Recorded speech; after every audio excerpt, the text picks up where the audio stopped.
The scammers are capitalizing upon the victim's sense of panic. And that sense of panic is what causes us to act without thinking.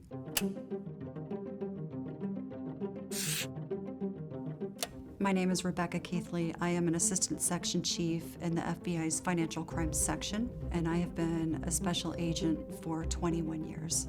I would say over the past 5 to 7 years, the number of victimizations and dollar losses has grown exponentially. Scamming has become an industry, and it's been globalized. It's evolved from primarily US-based actors to these transnational criminal enterprises. Scammers are limited by the bounds of their own creativity, and they're constantly evolving their tradecraft, but the red flags tend to be consistent from scam type to scam type. Fear is probably the #1 red flag. It's what experts call the amygdala hijack, and you could think of it as autopilot mode. And it can look like fear of missing out on an incredible investment opportunity, fear of missing out on romance, or fear that you're going to be arrested. Any of these heightened emotional states that the scammers are preying upon, it's to drive panic. And it's that sense of panic that pushes us into autopilot mode. And it's that autopilot mode that makes us react without thinking. And that is what makes us more susceptible to falling victim to a scam. One red flag you might encounter is a sense of urgency. You must act fast or else you will miss out on this incredible investment opportunity or this wonderful new romance. Or if you don't act now, we will arrest you. You will be arrested.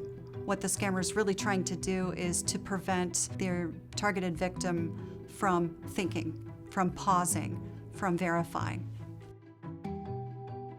If the person requesting payment is demanding that you keep the interaction secret, that's a red flag. If an individual is requesting payment from you, whether it be cryptocurrency, cash, a bank wire transfer, and they are asking you to make that payment, but say you're making the payment for something else, what the scammer is really trying to do is to prevent opportunities for other people to intervene.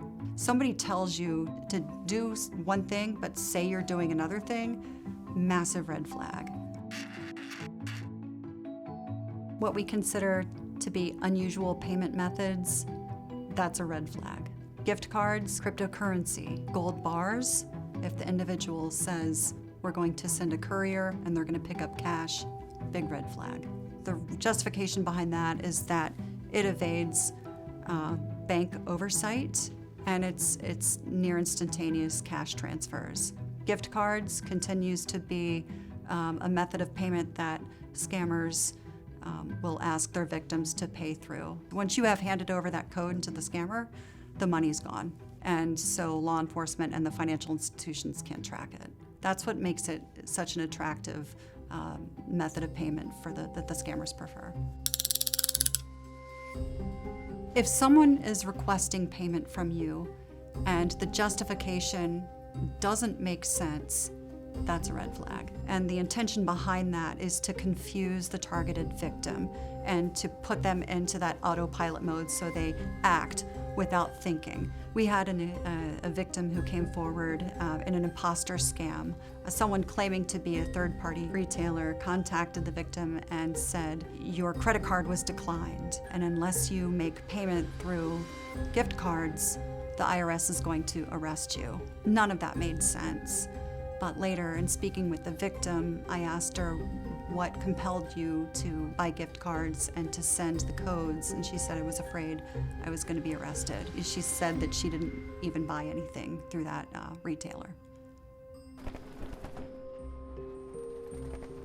It's possible to defeat a scam attempt, but it requires you to learn the red flags in advance so that when you are presented with this, it's second nature on what to do. If you identify one of these red flags, take a beat, pause, breathe, put some distance between yourself and that interaction that made you feel that sense of panic. To learn more about scam prevention, visit fbi.gov/takeabeat.